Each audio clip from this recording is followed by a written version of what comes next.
बिस्मिल्लाहिर्रहमानिर्रहीम। अस्सलाम वालेकुम everyone, welcome back to my YouTube channel the virtual ma'am. आज के इस वीडियो में हम लोग एक लिंग्विस्टिक एक स्टाइलिस्टिक कॉन्सेप्ट को डिस्कस करेंगे जिसका नाम है फोरग्राउंडिंग। ठीक है, इस कॉन्सेप्ट को हम स्टाइलिस्टिक्स में डिस्कस करते हैं क्योंकि थ्रू फोरग्राउंडिंग ऑथर्स अपने वर्क में क्रिएटिविटी स्टाइल को इनकॉर्पोरेट करते हैं। ठीक है, सो आज के इस वीडियो में हम लोग फोरग्राउंडिंग को डिस्कस करेंगे कि फोरग्राउंडिंग क्या होता है और किस लिए यूज़ की जाती है, और उसके साथ साथ हम फोरग्राउंडिंग की टू टाइप्स को डिस्कस करेंगे। The very first one is deviation, then the second one is parallelism, और इन दोनों टाइप्स की हम डिफरेंट एग्जांपल्स को भी डिस्कस करेंगे। ठीक है, सो स्टार्टिंग विद द फोरग्राउंडिंग कि फोरग्राउंडिंग क्या है।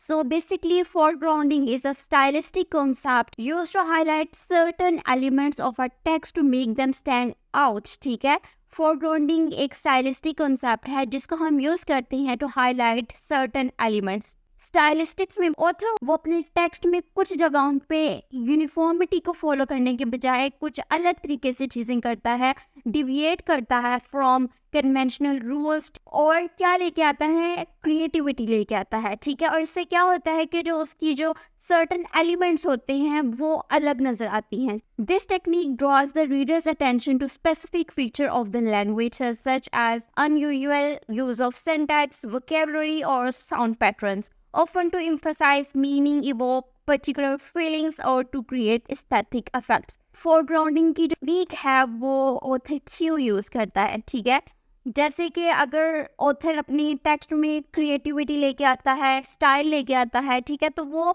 सिर्फ उसका एक ही पर्पस होता है ताकि वो रीडर की अटेंशन ग्रैस्प कर सके, और यूजुअली वो उन फीचर्स के ऊपर ये फोरग्राउंडिंग इस तरह की टेक्निक्स यूज करते हैं जिसके ऊपर वो ज़्यादा एम्फसाइज करना चाहते हो, जो चीज़ इम्पोर्टेंट हो उसके लिए वो ज़रा हट के डेविएट करते हैं फ्रॉम कन्वेंशनल रूल्स ताकि जो रीडर है उसके ऊपर कंटेम्पलेट कर सके, उसके ऊपर फोकस कर सके और उसको अटेंशन दे। ठीक है, सो ये जो फोरग्राउंडिंग है इसको हम डिफरेंट तरीके से अटेन करते हैं, जैसे कि unusual use of syntax, vocabulary, sound patterns. ठीक है, इसकी एग्जांपल्स मैं आगे डिस्कस करने वाली हूँ। ठीक है, अगर हम बात करें कि ये जो फोरग्राउंडिंग का कॉन्सेप्ट है ये कहाँ से आया। ठीक है, सो सबसे पहले ये जो फोरग्राउंडिंग का कॉन्सेप्ट था ये हमें दिया था विक्टर स्लोवस्की ने, और इसके बाद जैन मुकारोवस्की ने इस कॉन्सेप्ट को फर्दर इस्टेब्लिश किया था। ठीक है, सो इनिशियली ये जो कॉन्सेप्ट था ये हमें मिला था लिटरेचर में, लिटरेरी वर्क्स में। ठीक है, इससे क्या होता था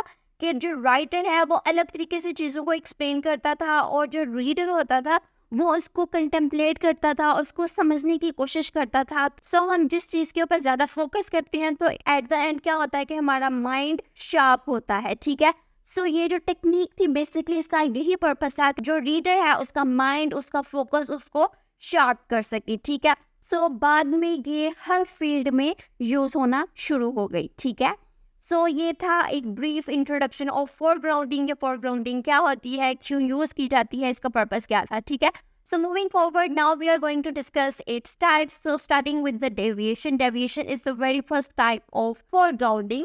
As the name of deviation suggests, deviation is basically deviating from conventional rules or norms. किसी भी लैंग्वेज के कुछ रूल्स होते हैं, ठीक है, कुछ कन्वेंशंस होते हैं, कुछ नॉर्म्स होते हैं, तो जो राइटर है, जो ऑथर है, वो क्या करता है, उन रूल्स को, उन कन्वेंशंस को, उन नॉर्म्स को ब्रेक करता है ताकि वो अलग कर सके।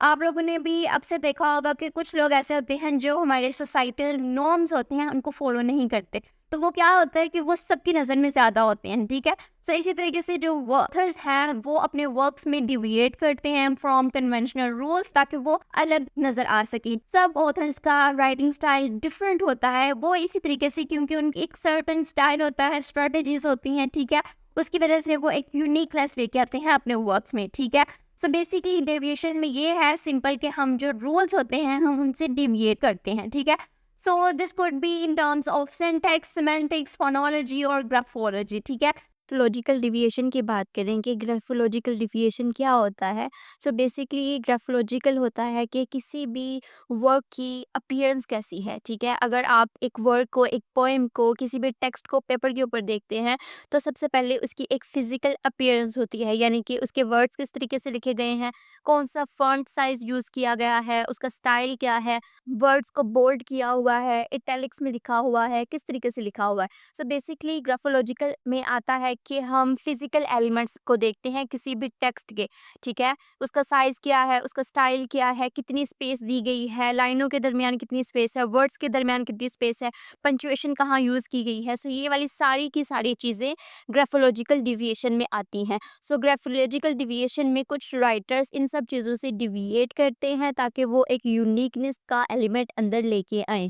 जैसे कि ई कमिंग्स की जो पोइम्स हैं, उसमें क्या होता है कि उसने बहुत अनकन्वेंशनल तरीके से पंक्चुएशन को यूज़ किया होता है और उसके बाद कैपिटलाइजेशन को, ठीक है। उसकी पोइम्स देखेंगे, एक सेंटेंस में, एक लाइन में एक वर्ड लिखा होता है, ठीक है। उसके बाद जो बिटवीन पैराग्राफ्स हैं उसमें बहुत ज़्यादा स्पेस होती है, ठीक है। उसके जो वर्क्स हैं बहुत ज़्यादा स्कैटर्ड होते हैं पेज के ऊपर। सो इस तरीके से ई कमिंग्स अपनी पोइम्स में डेविएट करता है और वो एक यूनिकनेस लेके आता है, ठीक है। जैसे कि उसके कुछ पॉइंट्स आती हैं जिसमें कैपिटलाइजेशन यूज़ ही नहीं हुई, जहाँ पे ज़रूरत थी वहाँ पे भी यूज़ नहीं हुई, ठीक है। उसने सिर्फ लोअर केस अल्फ़ाबेट्स को यूज़ किया है, ठीक है। जैसे कि उसका इट साइड, उसका जो नाम है वो अपना नाम ई जो है कैपिटल लेटर्स में नहीं लिखता बल्कि स्मॉल लोअर केस अल्फ़ाबेट्स में लिखता है, ठीक है। सो ये है ग्राफोलॉजिकल डिविएशन। सो अगर हम सिमेंटिक डेविएशन की बात करें, ठीक है, तो इसमें क्या होता है कि कुछ सिमेंटिकली डिफरेंट आइडियाज दिए जाते हैं। जैसे कि यहाँ पे एक बहुत फेमस मेरे पास लाइन है, the child is the father of the man, ठीक है। ये लाइन लिखी थी वर्ड्सवर्थ ने। ये बहुत ही पैराडॉक्सिकल स्टेटमेंट है, ठीक है, लॉजिकल एक्सपेक्टेशंस को फुलफिल नहीं करती, ठीक है। सो ये भी एक स्ट्राइकिंग अफेक्ट देती है रीडर के ऊपर, और बाद में जब रीडर्स के ऊपर कंटेम्पलेट करता है, एम्फोसाइज करता है कि ये किस बारे में है, तो देन उसको समझ आती है कि ओ ये तो इस तरीके से है, ठीक है।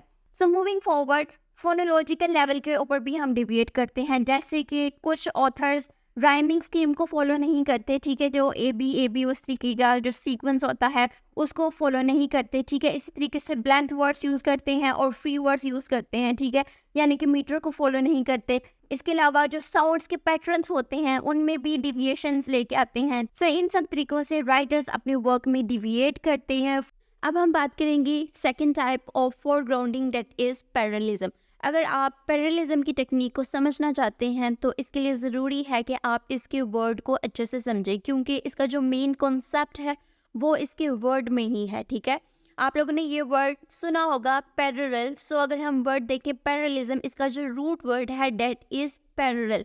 पैरेलल होता है कि कोई भी चीज़ जो को एग्जिस्ट करे, एक साथ हो, ठीक है। सो पैरेललिज्म में हम क्या करते हैं कि डिफरेंट चीज़ों को, डिफरेंट आइडियाज़ को हम एक साथ लेकर चलते हैं, ठीक है। That can be in the form of words, sentences, ideas, plot के अंदर, स्ट्रक्चर के अंदर हम आइडियाज़ को पैरेलल लेके चलते हैं, ठीक है, उसके ऊपर एम्फेसिस देने के लिए और उसकी इम्पोर्टेंस को शो करने के लिए। जैसे कि parallelism involves repeating structures, sounds, or meanings to create a pattern. This can add emphasis, rhythm, and a sense of cohesion. ठीक है, यानी कि ये डिफरेंट लेवल्स के ऊपर किया जाता है। अगर हम बात करें सिंटैक्टिक पैरेललिज्म, इसके अंदर हम सेंटेंस का जो स्ट्रक्चर है उसको रिपीट करते हैं। जैसे कि यहाँ पर मेरे पास एक एग्जांपल है चार्ल्स डिकन की famous a tale of two cities में से, It was the best of time, it was the worst of time, it was the age of wisdom, it was the age of foolishness. इसमें जो sentence है इन सब में it was the repeat हुआ है, ठीक है।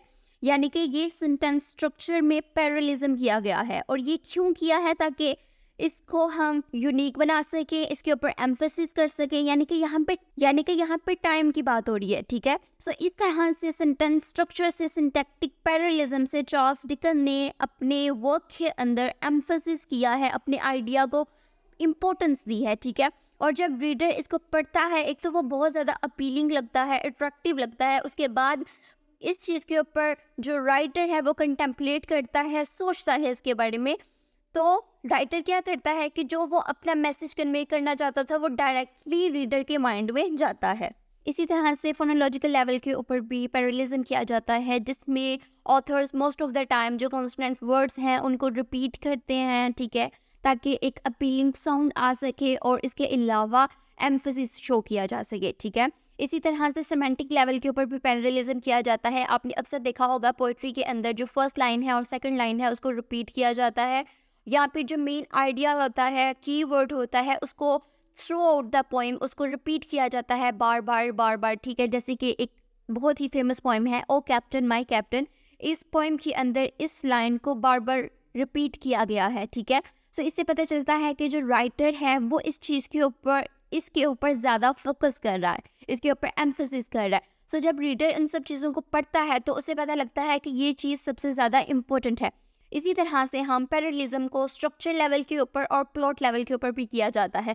ये technique most of the time plot और स्ट्रक्चर में सबसे ज़्यादा इम्पोर्टेंट कंसिडर की जाती है। प्लॉट में पैरेललिज्म को इस तरीके से इनकॉर्पोरेट किया जाता है कि कुछ कैरेक्टर्स को, कुछ इंसिडेंसेस को हम रिपीट करते हैं। जैसे कि एडोल्स हाउस बहुत ही फेमस एक ड्रामा है जिसके अंदर एक्सेसिव यूज़ हुआ है पैरेललिज्म का on the level of characters, structure and plot. इसमें आप अगर देखें कि बहुत से कैरेक्टर्स वो एक जैसे हैं, जैसे कि इस ड्रामा के अंदर जो नोरा का कैरेक्टर है और उसकी जो फ्रेंड लिंडी का कैरेक्टर है वो बहुत ज़्यादा एक दूसरे के साथ रिजेंबल करता है। दोनों ही सेक्रीफाइसेस करती हैं अपनी फैमिली के लिए और दोनों की ब्रोकन मैरिज होती है, एक के हस्बैंड की डेथ हो जाती है और दूसरी अपनी शादी को छोड़ देती है, यानी कि इसके अंदर रिसेम्बलेंस नज़र आती है हमें, ठीक है। क्योंकि इस ड्रामा के अंदर एम्फसाइज किया गया है कि उस टाइम पे जो औरतें थी उनकी लाइफ कैसी थी, ठीक है। सो हेनरिक इब्सन ने इन दोनों के कैरेक्टर को पैरेलल शो किया है ताकि हमें बताया जा सके कि ओवरऑल उस ज़माने में जो फीमेल्स थी उनकी यही लाइफ थी, ठीक है। इसी तरह से हमें क्रॉकस्टर्ड का और नोरा के कैरेक्टर में रिसेम्बलेंस मिलती है कि दोनों रिस्क टेकर्स हैं, अपनी लाइफ को बेहतर बनाने के लिए दोनों ही रिस्क लेते हैं। नोरा लोन लेती है जो कि उस टाइम में बहुत ही रिस्की काम था एक फ़ीमेल के लिए। इसी तरह से जो क्रॉकस्टर्ड था उसने अपनी लाइफ को बेहतर करने के लिए नोरा को ब्लैकमेल किया। सो इस तरीके से हमें इस ड्रामा के अंदर काफ़ी चीज़ों में हमें पैरेललिज्म नज़र आता है, कैरेक्टर्स के अंदर, प्लॉट्स के अंदर। सो पैरेललिज्म को most of the time plot के अंदर, स्ट्रक्चर्स के अंदर और कैरेक्टर्स के अंदर हम यूज़ करते हैं। So that was the technique of parallelism and deviation. मुझे उम्मीद है कि आपको इस इंटायर टॉपिक की अच्छे से समझ आ गई होगी।